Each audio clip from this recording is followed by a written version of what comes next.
करोड़ों दुरूद नबी सल्लल्लाहु अलैहि वसल्लम की ज़ात पर, आप सल्लल्लाहु अलैहि वसल्लम की आल पर और आप सल्लल्लाहु अलैहि वसल्लम के कुशादा हाथों वाले इसहाब पर। अस्सलाम वालेकुम दोस्तों, शम्स मकसूद की बैठक में आपको खुशामदीद। और जनाब, मैं हूं आपका दोस्त शम्स मकसूद और आप देख रहे हैं जी मेरा चैनल एसएम बैठक। दोस्तों, आज की वीडियो में मैं 12 रबीउल अव्वल, जैसे कि आपको पता है कि उसकी आमद है, उस हवाले से जो है वो गुंबद खजरा का मॉडल थर्मापोल में बड़ा ही खूबसूरत और दिलकश जो है वो तैयार किया गया है।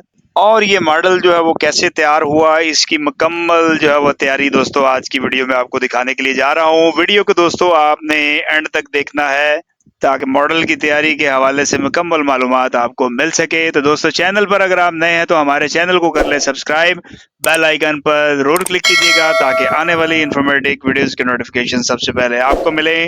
तो चलें जी, चलते हैं हम अपनी वीडियो की तरफ।